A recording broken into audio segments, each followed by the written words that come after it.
Yo guys, what's up? This is going to be part 2 of my book haul. I have a previous video already put up for that. This one's just going to be the things that I just bought at Barnes & Noble the other night. And then also I have Book Depository stuff coming in. So let's go ahead and hop into this. I might be switching clothes because I might be filming this at 2 different points in time. Alright, let's go.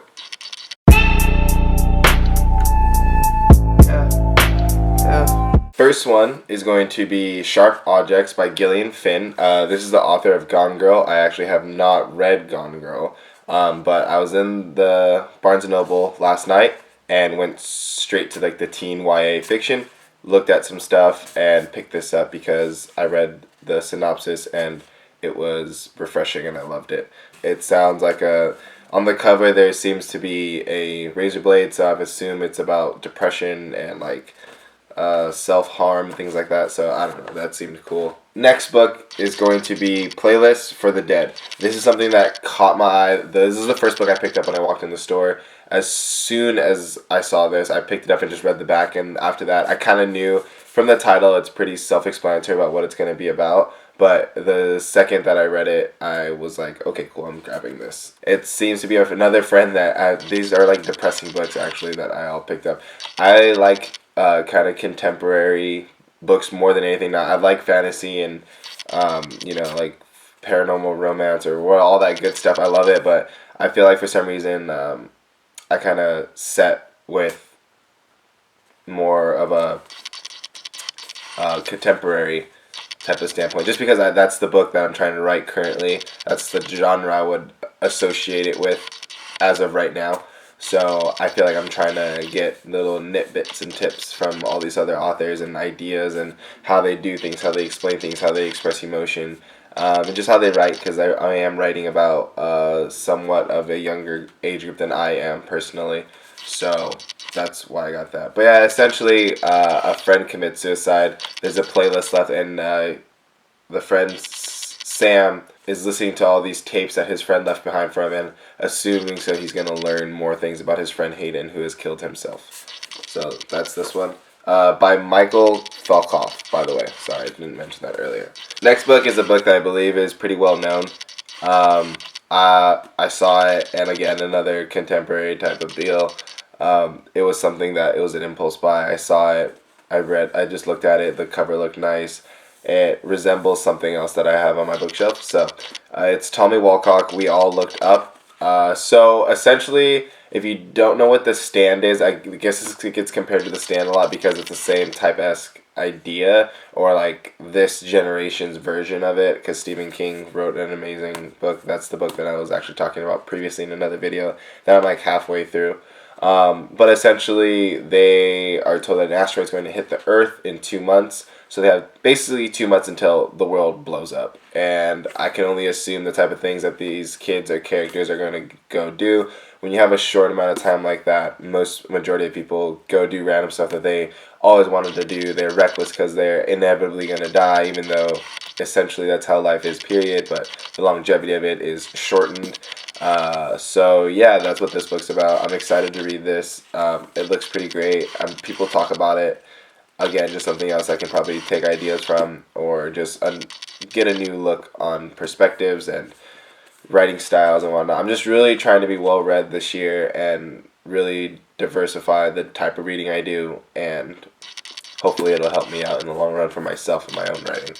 Last book from Barnes & Noble haul was going to be Story of a Sociopath by Julia Navarro. Let's see that. Yeah.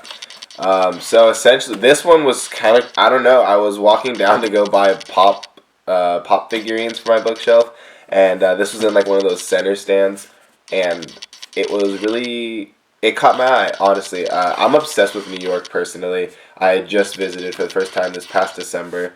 I fell in love. I love the city. I was in Manhattan the whole time, just walking around and being in that aura. A lot of people say that I don't know what I'm talking about because I lived in California my whole life, and like I don't know the real deal about New York because I was only there for a week, which this is true. But again, the aesthetic of it, what I want to do, just who I am, I feel like fits with New York. Not necessarily every part of New York, but for the most part, I loved where I was staying. I loved the vibe, the coffee. Everything was just great about it. Anyways, back to this. It's about a person that was raised on the upper echelons of New York. He's never lacked wealth. He was always very rich, it appears. And then, but he has a problem with his friends that he may lack, physical appearance, comedic attributes. I don't know, being sympathetic because he clearly isn't. But what he makes up for that, it says, is his cunningness.